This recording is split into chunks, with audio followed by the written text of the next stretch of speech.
വിക്രം സീരിയലിൻ്റെ latest episode review ആണ് പറയുന്നത്. അങ്ങനെ കമലമ്മയാണെങ്കിൽ ഭയങ്കര സന്തോഷത്തോടു കൂടി തന്നെ മുറിയിലേക്ക് ചെല്ലാണ്. അന്നേരം മാഷി ചോദിക്കുന്നുണ്ട്, അല്ല അവരെത്തിയോ കമലയെന്ന് ചോദിക്കും. ഇപ്പം വന്നോളുമെന്ന് കമലമ്മ വളരെയധികം പ്രതീക്ഷയോടുകൂടെ പറയാണ്. എനിക്ക് വലിയ സന്തോഷമായി മാഷെ, അവൻ്റെ മനസ്സിലുള്ളത് മാഷ് പറഞ്ഞതുപോലെ തന്നെയാണ്. എന്താ കമലയെന്ന് മാഷി ചോദിച്ചപ്പോൾ കമലമ്മ പറയുന്നുണ്ട്, അതെ കാണാതിരുന്ന് കഴിഞ്ഞപ്പോഴാണ് അവൻ ആ സത്യങ്ങളൊക്കെ ശരിക്കും അങ്ങ് തിരിച്ചറിഞ്ഞത്. അവന് വേദിയോട് നല്ല ഇഷ്ടമുണ്ട് മാഷെ. പുറമെ ഇങ്ങനെ ദേഷ്യമൊക്കെ കാണിച്ചുവെങ്കിലും അവൻ്റെ ഉള്ളിൽ അവളോട് ഭയങ്കര സ്നേഹമാണ്. അത് കേട്ടപ്പോൾ സുധാകരൻ മാഷ് പറയുന്നുണ്ട്, ഞാൻ അപ്പോഴേ പറഞ്ഞതില്ലേ 2 ദിവസം കൂടി അകന്നു നിന്ന് കഴിഞ്ഞപ്പോഴാണ് അവർ തമ്മിലുള്ള ഇഷ്ടം പരസ്പരം തിരിച്ചറിഞ്ഞത് എന്ന്. ചിലപ്പോൾ അതിനായിട്ട് ദൈവം തന്നെ ഉണ്ടാക്കി തന്നൊരവസരമായിരിക്കും ഇത്. കമലമ്മ പറയുന്നുണ്ട്, അത് ശരിയാ മാഷേ, നിങ്ങൾ പറഞ്ഞത് 100% ശരിയാണ്. ചിലപ്പോൾ ഇതിന് വേണ്ടിയിട്ടാവും ഭഗവാൻ ഇങ്ങനൊരു അവസ്ഥ അവർക്ക് വരുത്തിയത്. അതുകൊണ്ടാണല്ലോ ഈ മലക്ക് പോയിട്ട് വന്നപ്പോഴേക്കും ഇങ്ങനെയൊക്കെ ഉണ്ടായത്. ഒരു പക്ഷേ വേദ ഈ വീട്ടിൽ തന്നെ നിൽക്കുമായിരുന്നുവെങ്കിൽ ഒരിക്കലും അവർ തമ്മിലുള്ള ആ ഒരു ഇഷ്ടം തുറന്നു പറയുകയോ അല്ലെങ്കിൽ ഇതൊന്നും തിരിച്ചറിയുകയോ തന്നെ ഇല്ലായിരുന്നു മാഷേ. അതെ, നീ സമാധാനമായിട്ടിരിക്കുക. ഇനി നമുക്ക് നാളെ വിക്രമിനോട് പറയാം, അവളോട് മര്യാദക്ക് സംസാരിക്കാനും അവളെ ഇങ്ങോട്ടേക്ക് കൂട്ടിക്കൊണ്ടുവരാനും. അതെ, എനിക്കിപ്പോൾ നല്ല ഉറപ്പുണ്ട്, വിക്രം ചെന്ന് കാര്യങ്ങളൊക്കെ അവളോട് ബോധ്യപ്പെടുത്തി കഴിഞ്ഞാൽ അവൾ വിക്രമിനോടൊപ്പം തന്നെ തിരിച്ചിങ്ങോട്ടേക്ക് വരുമെന്ന്. അങ്ങനെ ഭയങ്കര സമാധാനത്തിലായിരിക്കട്ടോ അന്ന് രാത്രി കമലമ്മയും മാഷൊക്കെ കിടന്നുറങ്ങുന്നത്. ഇതേ സമയത്ത് തന്നെ ശ്രീജ മുറിയിലേക്ക് ചെന്ന് കഴിഞ്ഞപ്പോൾ വിശ്വൻ അവിടെ ഉണ്ടായിരിക്കും. ശ്രീജ പറയുന്നത്, വിശ്വേട്ട ഇപ്പോഴാണ് വിക്രം വന്നത്, അവൻ്റെ മനസ്സിൽ നല്ല വിഷമമുണ്ട്. അത് പിന്നെ വിഷമമില്ലാതിരിക്കോ ശ്രീജെ? ശരിക്കും വേദയെ പോലെ ഒരു പെൺകുട്ടി, അവൾ നല്ലൊരു മിടുക്കിയാണ്. അവൾ അവൻ്റെ ജീവിതത്തിലേക്ക് വന്നത് അവൻ്റെ ജീവിതം തന്നെ അങ്ങ് മാറ്റിമറിച്ചു. പക്ഷേ അതവൻ കാണാതെ പോയി. ഏയ് ഇല്ല വിശ്വേട്ട, നമ്മൾ വിചാരിച്ചതുപോലെയൊന്നുമല്ല. അവൻ്റെ മനസ്സിൽ സ്നേഹമുണ്ടായിരുന്നു. അതെ, സ്നേഹം ഇങ്ങനെ മനസ്സിൽ ഒളിപ്പിച്ച് നടന്നാൽ മതിയോ ശ്രീജയെ? അത് പുറത്ത് കാണിക്കേണ്ടേ? ഇത്രയും കാലം അവൾ ഇവിടെ നിന്നില്ലേ? പക്ഷേ അവൾ എപ്പോഴെങ്കിലും പരാതി പറഞ്ഞ് അവൻ്റെ പുറകെ പോയിട്ടുണ്ടോ? ഇപ്പോൾ അവൾ ഇങ്ങനെ ഇറങ്ങിപ്പോവണമെങ്കിൽ അത് തക്കതായ കാരണം കാണും. അത് കേട്ടപ്പോൾ ശ്രീജ പറയുന്നുണ്ട്, അത് ശരിയാണ് വിശ്വേട്ട, എന്തായാലും നാളെ വിക്രം പോയി വിളിച്ചാൽ അവൾക്ക് വരാതിരിക്കാൻ പറ്റില്ല. വിക്രം ആ ശ്രീനിവാസനുമായിട്ടുള്ള ചെങ്ങാത്ത് നിർത്തിയെന്നറിഞ്ഞു കഴിഞ്ഞാൽ അവൾ ഉറപ്പായിട്ടും തിരിച്ചു വരും. എനിക്ക് ആ കാര്യത്തിൽ ഒരു സംശയവുമില്ല. അവർ തമ്മിൽ നല്ലൊരു ബോണ്ടിങ് കൊണ്ട് വിശ്വേട്ട, നല്ലൊരു ജീവിതം അവർക്കുണ്ടാവും. നമ്മൾ ഉദ്ദേശിച്ചതുപോലെയൊന്നുമല്ല. സ്നേഹിക്കാതെ കല്യാണം കഴിച്ചതാണെങ്കിലും അവർ തമ്മിലുള്ള ജീവിതം നല്ലൊരു ജീവിതം തന്നെയായിരിക്കും. ഈ നേരത്ത് നന്ദിനി ആകെ ടെൻഷൻ അടിച്ച് നിൽക്കുകയാണ്. വിക്രം വന്നില്ലല്ലോ, ഇനി അവൻ ചെന്ന് വേദയെ വിളിക്കുമോ? അങ്ങനെ വിളിച്ചിട്ട് അവൾ എങ്ങാനും തിരിച്ചു വരുമോ?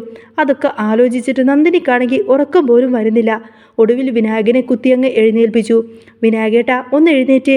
എന്താടി, മനുഷ്യരൊന്ന് ഉറങ്ങാൻ പോലും സമ്മതിക്കില്ലേ? പാതിരാത്രിക്കാണോ നിൻ്റെ ഈ സംശയം?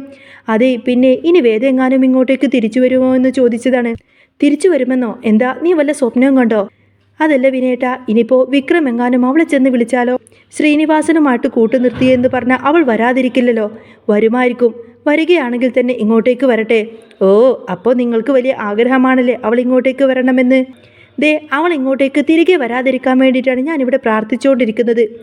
എടി, നീ എന്തിനാ അതൊക്കെ ഓർത്തിട്ട് ഇങ്ങനെ തല പുണ്ണാക്കുന്നത്? എവിടെയെങ്കിലും ഒന്ന് കിടന്നുറങ്ങാൻ നോക്ക്. മനുഷ്യൻ്റെ ഉറക്കം കളഞ്ഞിട്ട് ഓരോ കുശുമ്പും കുന്നായ്മയും ആലോചിച്ചുകൊണ്ടിരിക്കുമെന്നൊക്കെ പറയാണ് വിനായകൻ. അതും പറഞ്ഞ് വിനായകൻ ദേഷ്യപ്പെട്ട് അവിടെ നിന്നങ്ങ് തിരിഞ്ഞു കടന്നു. ഹോ, അല്ലെങ്കിലും ഈ മനുഷ്യനോടൊന്നും പറയാൻ പറ്റില്ലല്ലോ എന്ന് ഓർത്തുകൊണ്ട് തന്നെ നന്ദിനി ദേഷ്യക്കൂട്ടും തന്നെ അവിടെ അങ്ങ് കിടന്നു. പിറ്റേ ദിവസം രാവിലെ വിക്രത്തിനെ എഴുന്നേൽപ്പിച്ച് കമലമ്മ നേരെ ചായ കൊടുത്തു. എന്നിട്ട് പറയുന്നുണ്ട്, വിക്രം നീ ഇന്ന് തന്നെ വേദയെ കാണാൻ പോകണം, അവളോട് കാര്യങ്ങളൊക്കെ സംസാരിക്കണം. എന്നിട്ട് അവളെ ഇങ്ങോട്ടേക്ക് കൂട്ടിക്കൊണ്ടുവരണം. ഇനിയെങ്കിലും നീ അവളെ കൊണ്ടുവന്നില്ല എങ്കിൽ അത് ശരിയാവില്ല. അന്നേരം വിക്രം ചോദിക്കുന്നുണ്ട്, അല്ലമ്മേ, ഞാൻ വിളിച്ചാൽ അവൾ വരുമോ? എടാ, നീ ചെന്ന് വിളിച്ചാൽ അവൾ വരുമെടാ. ആ ശ്രീനിവാസനുമായിട്ടുള്ള ബന്ധം നീ ഉപേക്ഷിച്ചു എന്ന് പറഞ്ഞാൽ അവൾക്ക് വരാതിരിക്കാൻ കഴിയില്ല. അവളുടെ മനസ്സ് നന്മയും സ്നേഹവും ഉണ്ട്. നിന്നോട് ഇഷ്ടമുള്ളത് കൊണ്ട് തന്നെയല്ലേ അവൾ നിന്നെ നന്നാക്കാനൊക്കെ നോക്കിയത്. ഈ കുടുംബം അവൾ വന്നതിന് ശേഷമല്ലേ ഇത്രയും നന്നായത്? ഒന്ന് ചിന്തിച്ചു നോക്ക്, എത്രയോ മാറ്റങ്ങളുണ്ടായി. നീയും അച്ഛനും തമ്മിലുള്ള ആ ഒരു പ്രശ്നം തീർത്തതെല്ലാം അവളല്ലേ? അതെ, അതൊക്കെ എനിക്കറിയാമെന്ന് വിക്രം പറഞ്ഞു. കാരണം അന്ന് രാത്രി മുറിയിൽ വിക്രമിന് ഉറങ്ങാൻ പോലും പറ്റുന്നുണ്ടായിരുന്നില്ല.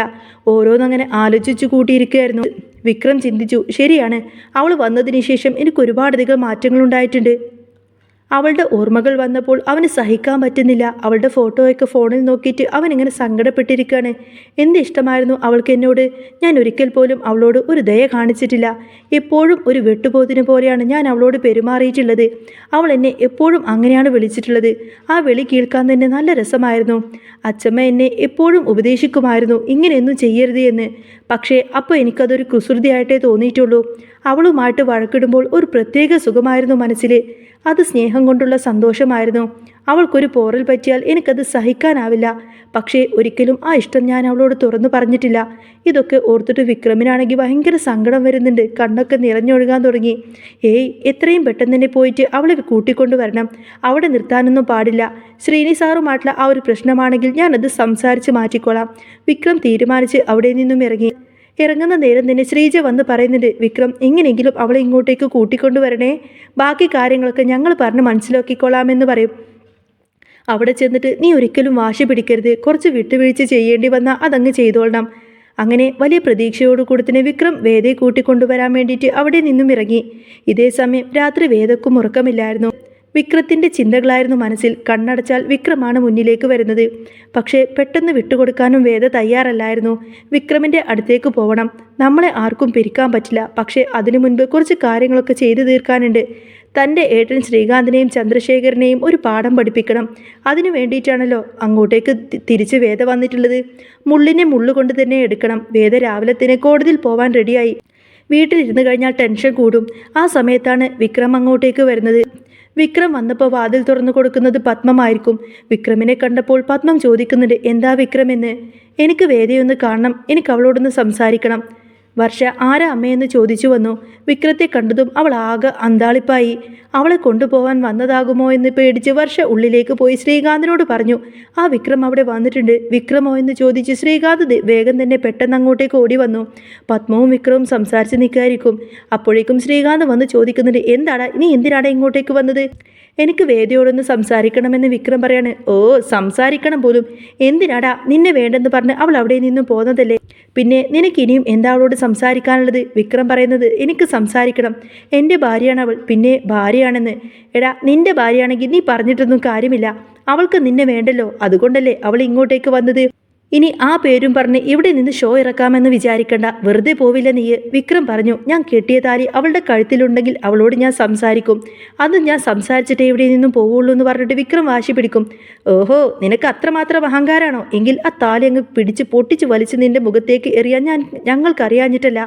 താലിബന്ധം പറഞ്ഞു വന്നിരിക്കുന്നു. നിന്നെ പോലൊരു ഗുണ്ടയുടെ കൂടെ ജീവിക്കാൻ അവൾക്ക് ഏതായാലും താല്പര്യമില്ല. ഇത് കേട്ടപ്പോൾ വിക്രമിന് ദേഷ്യം വരികയാണ്. വിക്രം പറയുന്നുണ്ട്, വെറുതെ പ്രശ്നമുണ്ടാക്കരുത്. ഞാനും വേദയും തമ്മിൽ യാതൊരുവിധ പ്രശ്നവുമില്ല.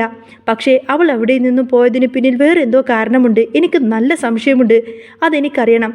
അവളെ കൂട്ടിക്കൊണ്ടേ ഞാൻ ഇവിടെ നിന്നും പോവുള്ളൂ എന്നൊക്കെ പറഞ്ഞ് വിക്രം വാശി പിടിച്ച് നിൽക്കും.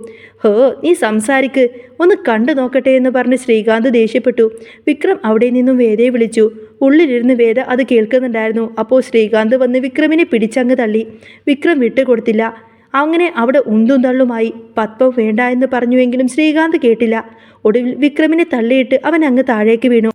ഈ ഒരു കാഴ്ച കണ്ടുകൊണ്ടാണ് വേദ അങ്ങോട്ടേക്ക് വരുന്നത്. വേദക്കാണെങ്കിൽ ആ കാഴ്ച കണ്ടിട്ട് സഹിക്കാൻ പറ്റുന്നില്ല. ഒന്ന് നിർത്തുന്നുണ്ടോ എന്നൊക്കെ ചോദിച്ചുകൊണ്ടതിനെ ഒരു അലർച്ചയായിരുന്നു വേദയുടേത് കേട്ടത്. ശ്രീകാന്ത് പറഞ്ഞു, ദേ ഇവൻ ഇവിടെ വന്നിട്ട് വെറുതെ പ്രശ്നമുണ്ടാക്കുകയാണ്. എന്നെ തല്ലാൻ വന്നു, ഇവനോട് പോകാൻ പറ. അത് കണ്ടപ്പോൾ വേദക്കും നല്ല ദേഷ്യം വരുന്നുണ്ടായിരുന്നു. തൻ്റെ ജീവിതം നശിപ്പിക്കാൻ നോക്കുന്ന ആളാണ് ഇങ്ങനെ പറയുന്നത് എന്ന് ഓർത്തിട്ട് വേദ വിക്രമിനെ നോക്കി. അവൻ നിലത്ത് വീണ് കിടക്കുകയായിരുന്നു. വേദ ഓടിച്ചെന്ന് വിക്രമിനെ നേരെ കൈ നീട്ടി. കൈ പിടിച്ച് എഴുന്നേൽക്കാൻ നോക്കിയപ്പോൾ രണ്ടുപേരുടെയും കണ്ണുകൾ തമ്മിലൊന്ന് ഉടക്കി. നല്ല സങ്കടമായിരുന്നു രണ്ടുപേർക്കും.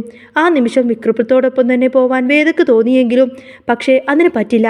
തനിക്കൊരു ദൗത്യമുണ്ട്. അത് കഴിഞ്ഞിട്ടേ തനിക്ക് ഇവിടെ നിന്നും പോകാൻ പറ്റുള്ളൂ. തന്നെയും വിക്രമിനെയും തമ്മിൽ പിരിക്കാൻ തൻ്റെ ഏട്ടനെയും വർഷയുടെ അച്ഛനെയും ഒരിക്കലും സമ്മതിക്കില്ല. വേദ വിക്രമിനോട് ചോദിച്ചു, നിങ്ങൾക്ക് എന്താ പറയാനുള്ളത്? എനിക്ക് നിന്നോട് തനിച്ചൊന്ന് സംസാരിക്കണം, എനിക്കൊന്നും കേൾക്കാൻ. വേദ, ഞാൻ പറയുന്നത് നീ ഒന്ന് കേൾക്ക്. ഒന്നും പറയാനുമില്ല കേൾക്കാനുമില്ല. വിക്രം വിട്ടുകൊടുത്തില്ല. ഞാൻ പറയാനുള്ളത് പറഞ്ഞിട്ടേ ഇവിടെ നിന്ന് പോകൂ എന്നൊക്കെ പറഞ്ഞ് വിക്രം വാശി പിടിച്ച് നിൽക്കുകയാണ്.